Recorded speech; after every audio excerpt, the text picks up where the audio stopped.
Hello everyone, Momo here. I'm joined by Ziya. Today we are going to talk about something that went wrong just recently. Coinbase, a huge breach, lots of information about their users has leaked, which has so many consequences. And we are going to talk about what went wrong and what needs to change. Ziya, welcome. Welcome to you and to our viewers. So, just wanted to say that there's so many things that are wrong with Coinbase. One of them being the existence of Coinbase. So That's we have been against Coinbase for a really long time now, and well, we don't like it. We can see that. We can say that actually because, well, Coinbase is somehow resembling a lot of wrong things in this space.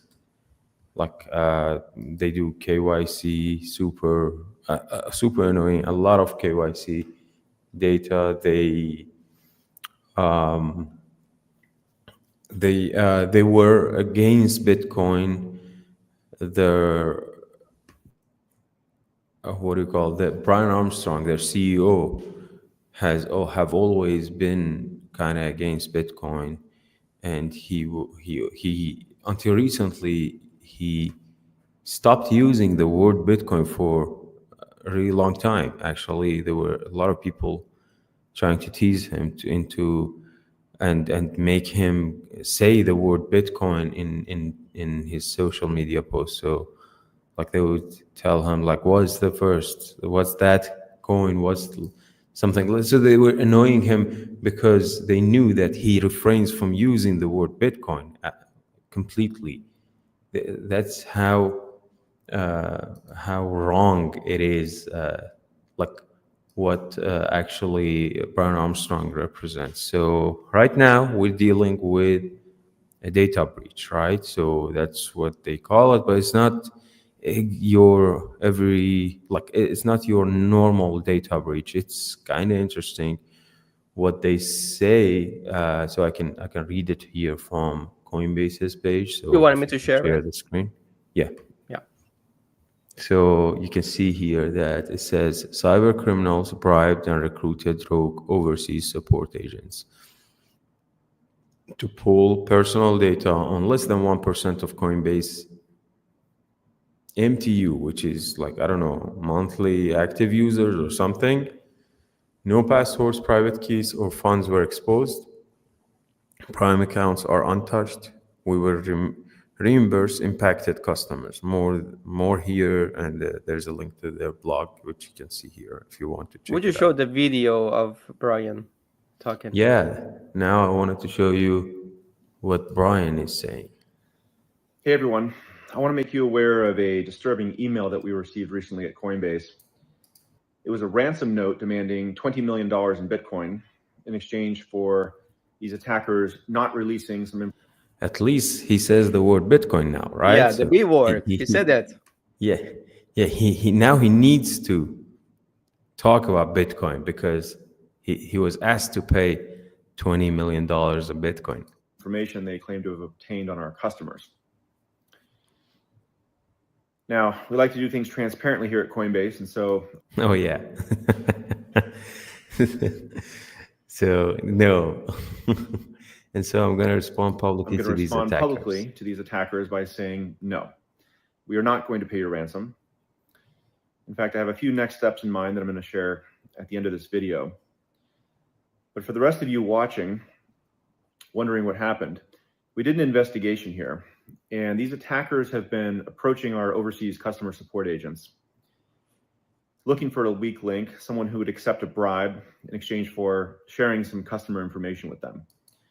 Okay, here's an interesting thing. So it seems that anyone like support agents are usually down in the hierarchy of organizations usually, and it seems like any employee at an organization would have access to your data. And that's like kind of an established fact.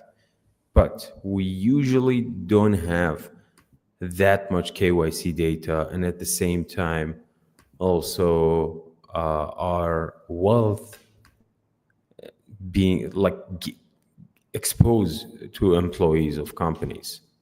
Because like let's say if I'm using like let's say Amazon would have my address, would have my orders list, like things I bought, and they would know how much I purchased from them. They don't know my balance, so if their support won't know about my balance. They may not know that if that address is a real address or if it's a some kind of a drop address, or they may not have like they definitely won't have like pictures of my identifying documents. They won't have pictures of me. They won't know my fund destinations. Where do I spend my funds? They won't know any of these. They only know my address. They only know the orders that I had, and probably my method of payment. That's it. Yeah. But here we're talking about a lot of important and sensitive information. It's how much you own, where do you spend it, where do you send it, where are you located, where do you live, what are your identifying documents. These are all very sensitive. Like what's your email, what's your phone number, what's there's so many things, probably bank statements, your sources of funds, and all sorts of other data that would be a very very sensitive information combined with each other. That's like a lot of data. Yeah, you don't agree? Yeah, I do. And actually, I need to release something and talk about some personal experience very responsibly without breaching any NDA. I have worked for provided services to some companies, and I shouldn't use their names, but know that it is a standard practice and it is really standard procedure that even a customer support, it doesn't matter you are low in the hierarchy or high in the hierarchy, even a customer support, and there's going to be a lot of customer support needed, and there's a lot of IT support people needed, and they have access to your name, your address, your phone number, and these are even on very basic purchasing websites.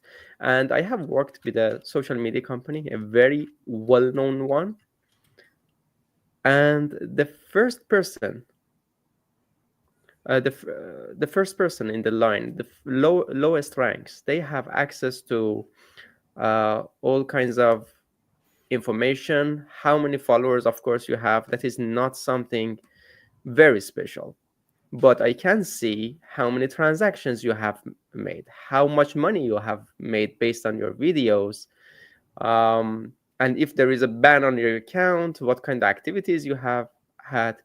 All of these things are available to the lowest ranked person in the company. So when you're Were you sharing able to data, read the chats? the chats of the people, well, I can say that in some levels it was possible to read the Wow, chats. Yeah. that's also kind of Mhm. scary.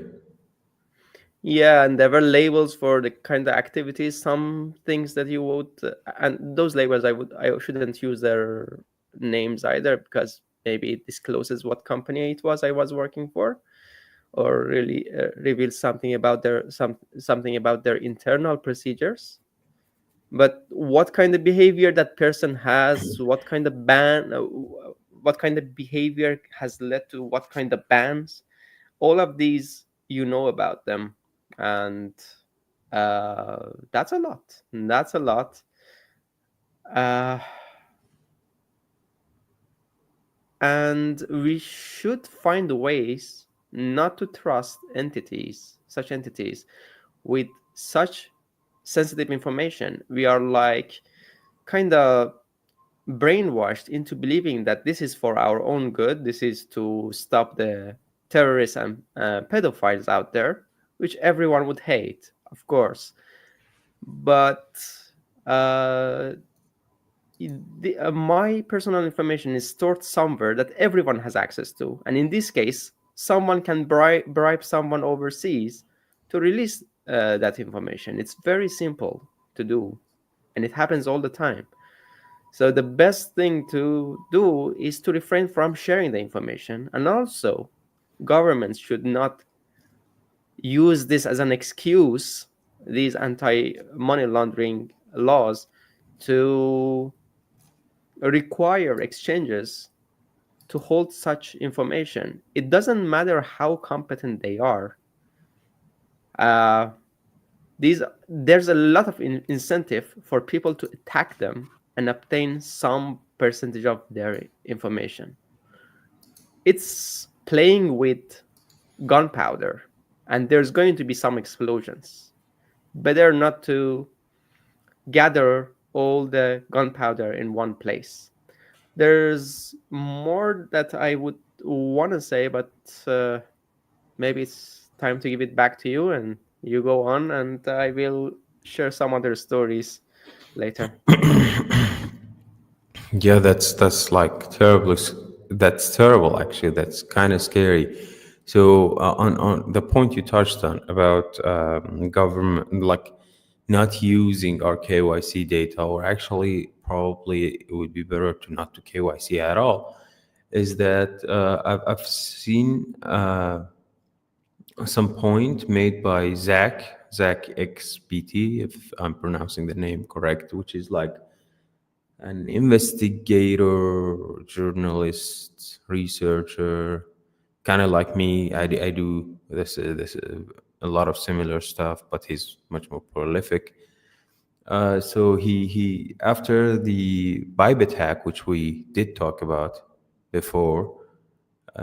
So after that hack, he was like following on the DPRK affiliated money laundering activities, and then he at some point he just flipped and he wrote a post saying that spending long hours helping freeze funds for the Bybit hack has been eye-opening for him.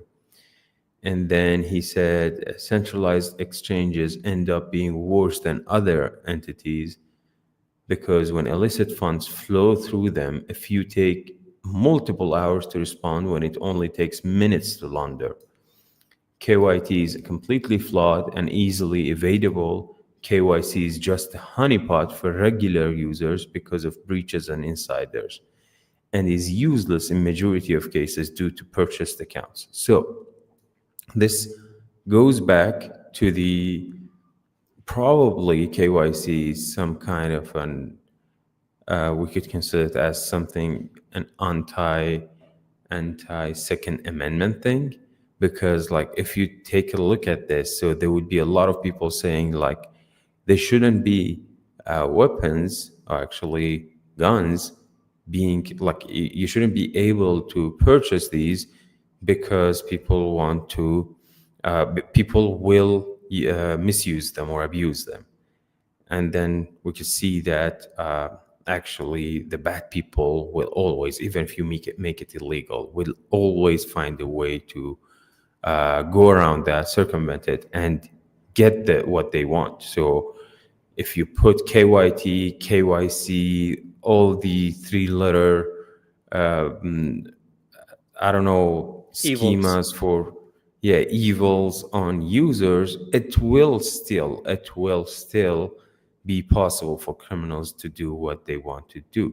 They won't be stopping people. But the thing is, when you do this for users, now you're making even a worse situation and helping the criminals by, like, as Zach said, for data breaches or insiders. So he said this March 18th. So he kind of predicted that this insider thing happening in Coinbase. An insider support agent would give data and receive bribes, right? So he kind of predicted that this would happen. And then the valuable, sensitive of formation of KYC data would end up in the hands of the wrong people, people who are not, people who are willing to pay for these data. You see, there were people who paid to get these data, so they have very evil objectives in their minds to use these data, because it's not only, so if there's a data breach, we could say that it's probably a ransom kind of a thing, or they want to just take data hostage or something like that. If it was leaked on the dark web or something, we could say, okay, it's out there, but nobody is using it to attack others. But this case, it's people who went out of their way and provided some kind of an investment into getting this data. So what do they want to do with it? You could just only imagine. It would be like probably digital attacks, phishing, spear phishing, hacks, and even worse of all, it would be physical attacks. So now Yes. they have the addresses of people who have like probably maybe a few millions of dollars. So if I had a few millions of dollars, and if my name and address was out there, I should probably seriously consider changing my name, changing my address, and changing everything I have. Like I should just go disappear, because like there would be people who would be after me to just get those funds from me. And it's the best kind of the funds, because it's irreversible transactions. They could just $5 inch attack me, take the money from me, and then there's nothing that can be done about it after that. So it is like very attractive. So just keep this in mind, that it is much more dangerous than the others. So, and we could probably watch the whole video now with Brian. His video is like longer than that. So Yeah, let's yeah. see I just what want he to has to add. say. I want to just add some points, and then we will keep on with the video. KYC, it became so normal among the crypto participants or even Bitcoin users. I am guilty of using KYC services for the convenience. Uh, and you went to the supermarket, you paid with your money, and you bought whatever you wanted. But you do the same transaction online. Your name, your legal name, even in some cases, or at least your legal last name, has to be there on the website for them to ship the product to you. I remember once I went to the post office and I had my name Momo as the receiver. And because it was not delivered to my address and it was delivered to the post office and I was showing my ID there, they were kind of refusing to give me my own package. And I was like, what are the chances of two people having the same name, the same address, and I'm kind of impersonating the other person? This is my fucking nickname, and I don't want to use my full name on a website that I just buy some stuff from. But these things have become so normal in the online world, and especially with crypto. We went to the exchanges, we bought I don't know, dollars in exchange for our money. No one asked for our ID card. I know that the more fucked your country is, these rules come into place, and it is something that I see happening in the countries with a huge inflation. These things were not normal, but all of a sudden, if you want to buy Bitcoin, you have to give your ID card, your picture, look around to prove that you are a living human being, and then you are able to buy crypto, Bitcoin, or whatever. This was not normal. They normalized it to protect the innocent, the victims. But this is what bites us in the ass.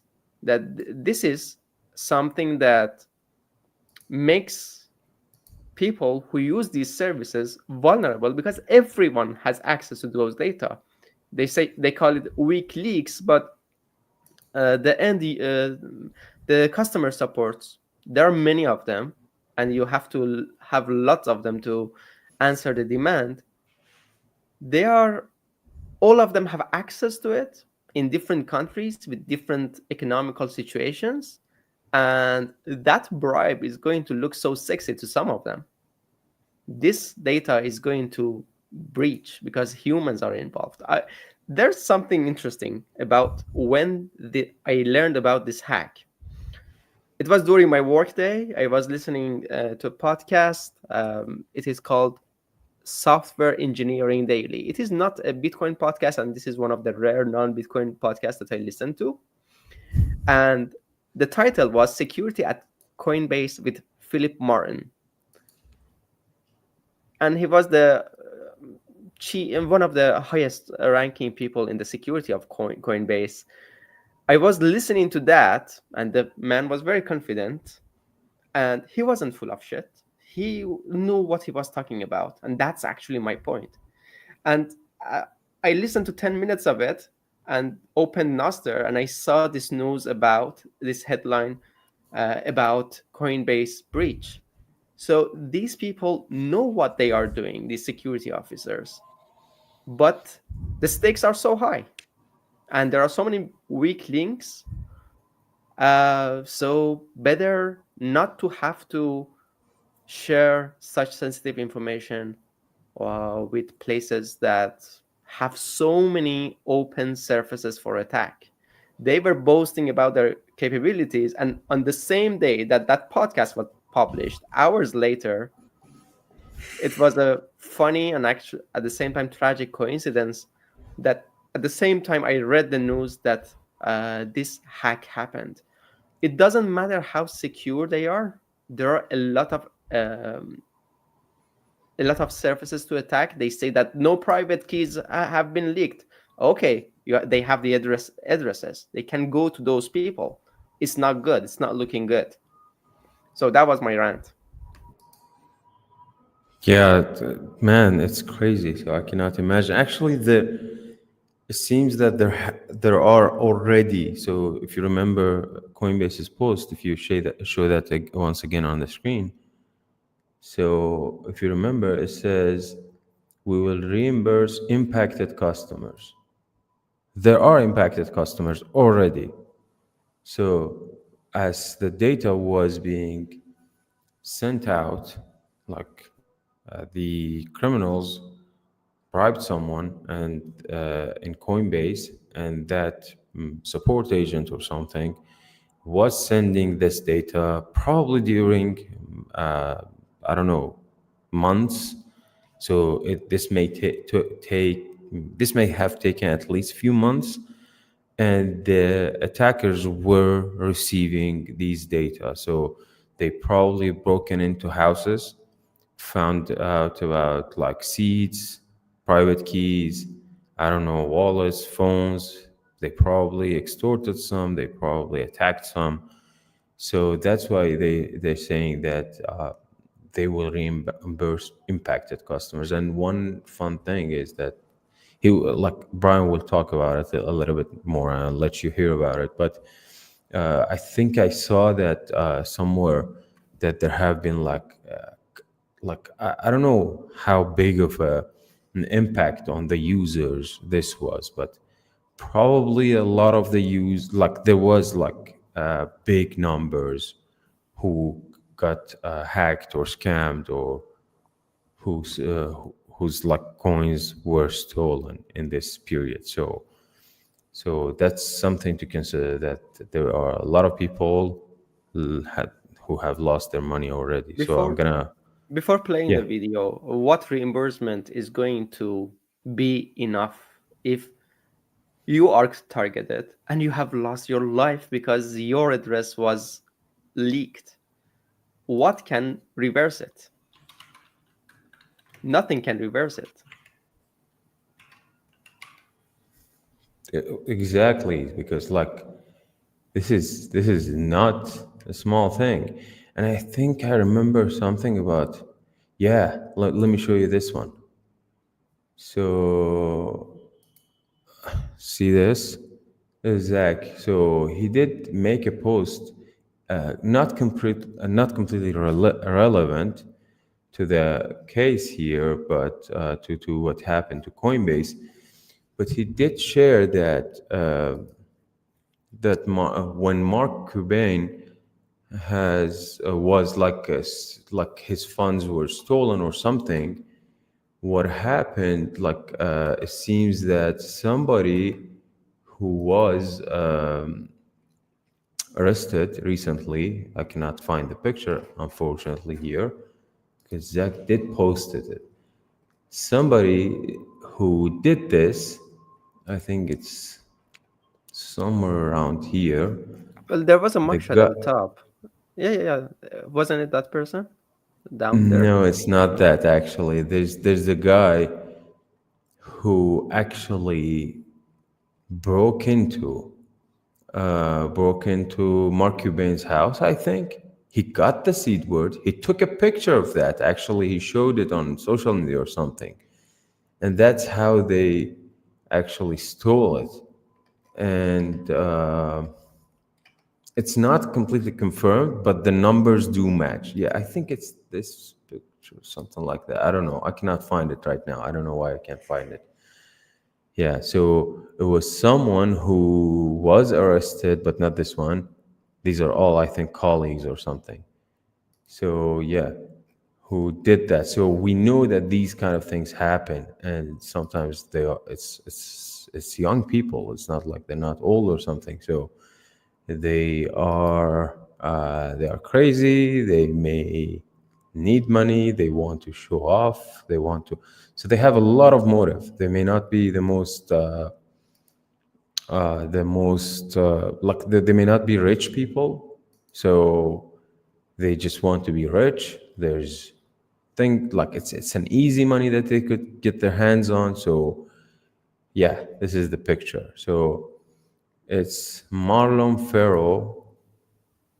It's the guy. This is like him being caught. And then this is pictures of breaking in, getting the seed words of seems like a ledger nano something. So this is the seed words.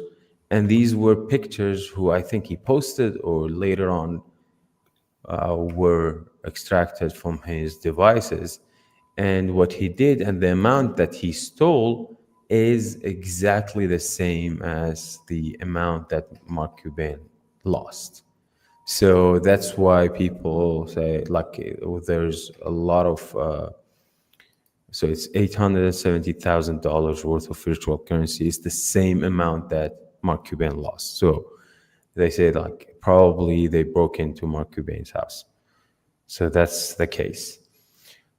Very interesting that we can see these things play in action. So yeah, so there was another one actually which I posted on my LinkedIn, and probably it's going to be difficult to find it right now, but there was like in Paris there were people who got out of a van.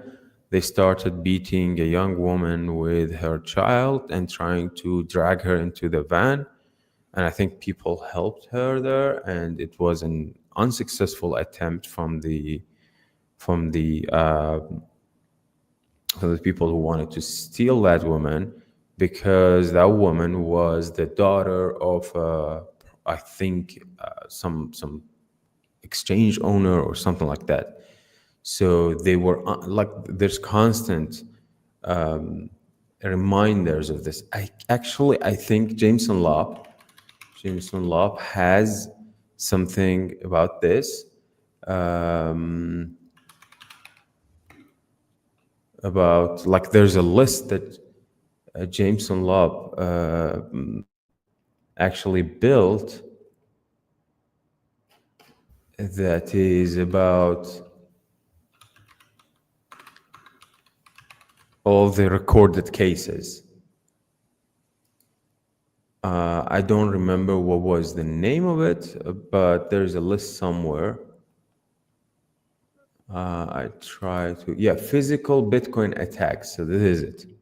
Yeah, you see, Jameson Law, physical Bitcoin attacks. He is documenting all the attacks. So we can see the like earliest versions was one of Yeah, them was Hal Finney. He was I swatted actually for harassment and yeah. extortion. And So and actually, you know the story. What the story is? It has a particular name, and his wife was telling the story that someone calls the police and says, "I am Hal Finney." So someone calls the police and says, "I am Momo, and I am being kidnapped or I am being attacked." So in that time, Hal Finney was in a very vulnerable condition. He was totally paralyzed, and he was in the shower, and suddenly the SWAT team goes there and takes him off the life support, and have to his wife had to take him quickly out of the shower, and she says that it had impacted his lifespan. That even because someone just called and said, "I live there, and I am Hal Finney and I am being kidnapped," some attack like that, and it has a particular name. Some good thing about the end of this story is that that person eventually ended his life, and he's known, and he ended his life when he was being discovered and being arrested. That's a wow, disturbing story. That yeah, that's a Francini. disturbing one. Yeah. So there's so many crazy stories here. So Spanish businessman on March 23rd, 2025, in Brazil, man kidnapped by two fake police officers, held for a week, and drug demanded 50 million, escaped on his own. Kudos to you. Badass Good to man. him. That's good actually. Like he was they demanded $50 million. Like Houston, Texas, popular streamer posts screenshot of 20 million bits video, becomes victim of armed home invasion. Oh my god, she successfully defended herself by shooting an attacker. These people are like Nice. crazy. Crypto Don't go to investor lured Texas. to meeting by woman abducted by three men who demanded 40k EUR, so euros. There's That was so a many. Yeah, low there's amount. so many. People would kill Yeah. for 40K. Look at Jesus. this. Look at this. China to Paraguay. That's across the whole world. That's like thousands of miles. They travel there. Intercontinental. Three Chinese citizens entered Paraguay illegally, tried to rob a mining facility, got in a shootout with police, and then were deported. This is on May 14th. This is 3 days ago.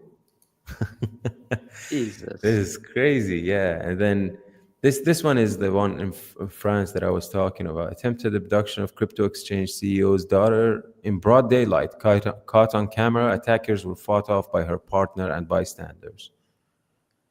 Like this is like, yeah, really crazy. Like we're talking about a lot of money, a lot of incentives. So you could take a look at this probably later. It's under JLOB/physical Bitcoin attacks on GitHub. So yeah, so let's get back to Brian. Yeah, What do you think? Yeah, let's see let's what do he it. says. Now, our support tools have limited access to customer information. There was no passwords or private keys or funds accessed as part of this. But customer support agents do have access to personal information like name, date of birth, address, etc. And attackers still want access to this information because it allows them to conduct social engineering attacks where they can call our customers, impersonating Coinbase customer support, and try to trick them into sending their funds to the attacker. Now, unfortunately, Pause it. He's kind of downplaying it. These are going to, enable them to do some social phishing attacks, social attacks. They can go to them and beat the shit out of Yeah. them or kill them. No, they And didn't he have access says to private name, keys. date of birth. He doesn't say like address. He says name, date of birth, etc. And it's like all in the it's like it's not the etc. It's like the etc. is the main thing. Like that's gonna be a lot of important information.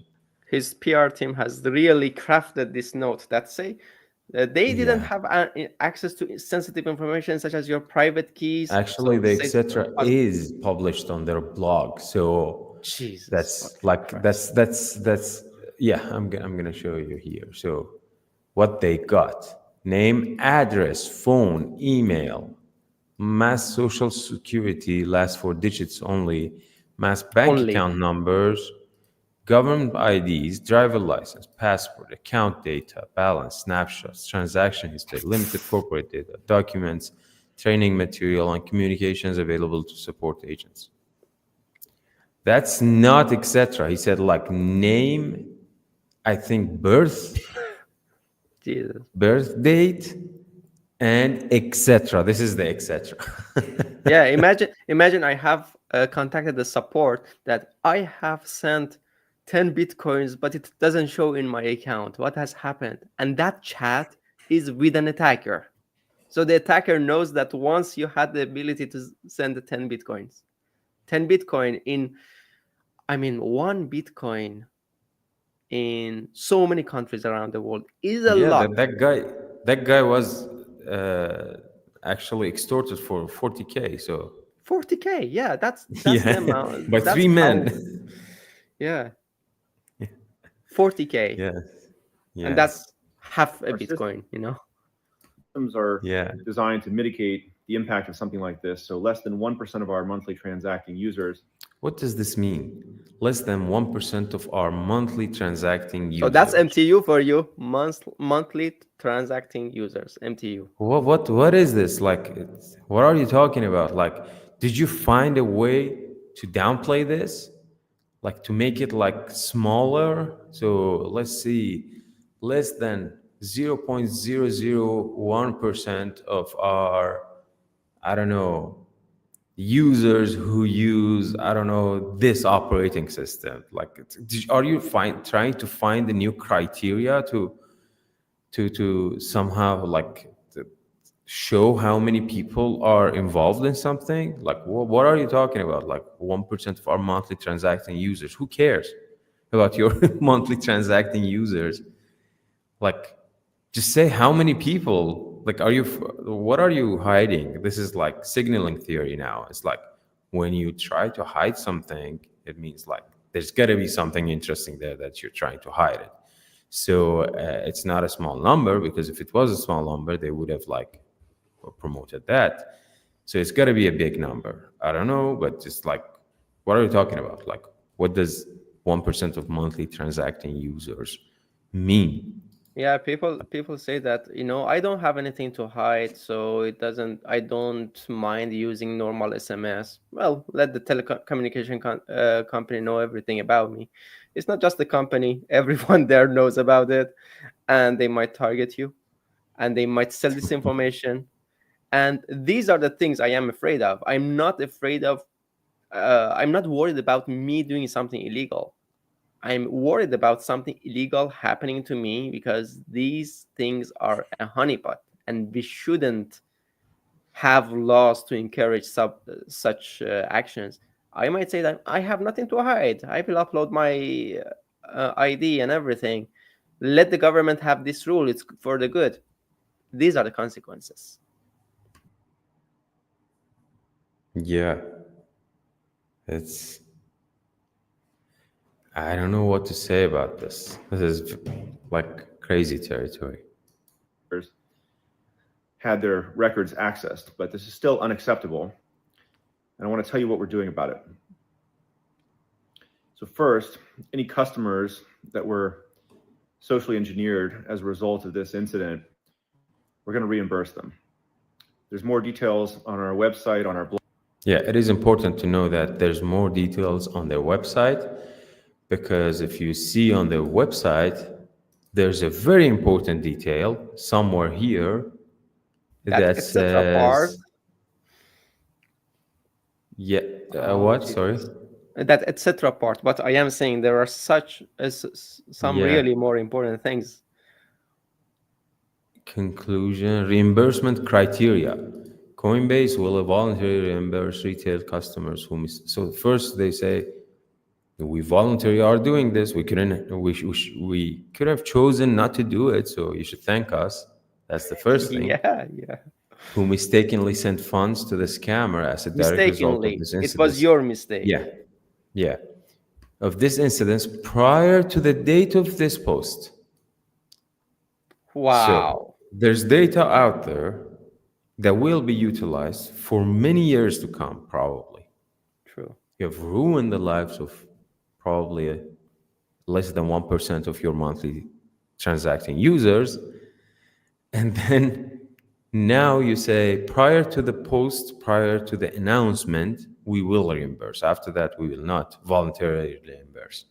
So it's kind of saying like, guys, you should like, if you were a victim, if you fall a victim to this thing and people come attack you, you should probably sue them, because like, I'm not a lawyer or something. I don't know about these things. Don't take my advice, but it's like, you should probably do such a thing. Like, you should seek your reimbursement, because they will not voluntarily reimburse you, but they should probably force to reimburse you.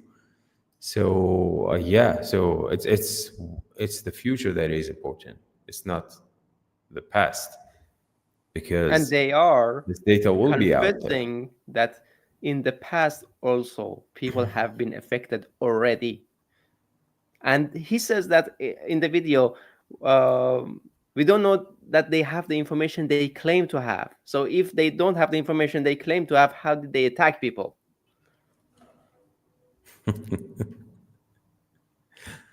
Wow.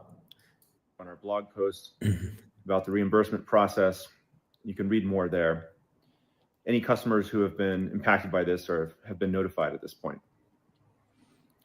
Number two, we're hardening our systems around customer support to make something like this much more difficult in the future. And third, we're actually relocating some of our customer support operations as a result of this. But the last step is maybe the most important, which is that instead of paying this $20 million ransom, we're turning it around. And we're putting out a $20 million award for any information leading to the arrest and conviction of these attackers. For these would-be extortionists or anyone seeking to harm Coinbase customers, know that we will prosecute you and bring you to justice. And now you have my answer. Got the answer? So that's actually not a bad thing. Like, I have the first time a positive take. So to put Because out here a also you can help, I guess. yeah, because like, to put out an award and somehow incentivizing fighting the criminal activity, that's good, because like, that's a model that's been out there being tested for a really long time. Like, you should have like, there's bug bounty programs out there on many websites, on many services. So, and they offer you money for helping them tighten their security and improve stuff. So, and it's working. Like, there's so many people who are working on this, and like, and it's cool. It's a cool way to give back to researchers, to people who are interested in security, because like, you want to do research, you want to learn more, you have to play around with stuff, break some stuff, and if you found out about something that would like benefit others, it would be great to get awarded for it. And this will incentivize people to chase after, and this will incentivize much better, probably much better like action against some criminal activity, because like, law enforcement doesn't do much, because they're way too slow and way too off of these things, because like, they don't know how to deal with these things. So there would be like, it would be better that like, few people who are incentivized would try to work it out, solve it out, and then hand it over to the victims. So the victims or the related parties would be able to do some sort of actually some sort of recovery or some sort of solve this thing, solve this issue, like be it with law enforcement or others. So this is not actually a bad thing. This is much better than paying the ransom, definitely. But still, yeah. So And they are it won't make things right, right? yeah, true. What's lost is lost, and what's going to be lost, they say that they are not going to reimburse it. Yeah, and they are legally bound to refrain from paying ransom. I think in the whole U.S., you are forbidden from paying ransoms. So that's something that you cannot say that we are paying the ransom in general. Yeah. Anything more you want to cover about this? Oh no. So we covered a lot about it, I think. Yeah, I and don't I have think anything to add. no, I think I checked off everything on my list. That was a great wrap, and hope to see changes in regulations. We don't want the government to do something. We just want them to stop doing some stupid shit and enforcing stupid shit to prevent such stuff from happening, to prevent the emergence of such hot honeypots. Thank you, Zia, for sharing the video and the information and your insights. And a huge thank you to everyone who's been with us and who's going to watch this video later. Yeah, thank you. Thank you.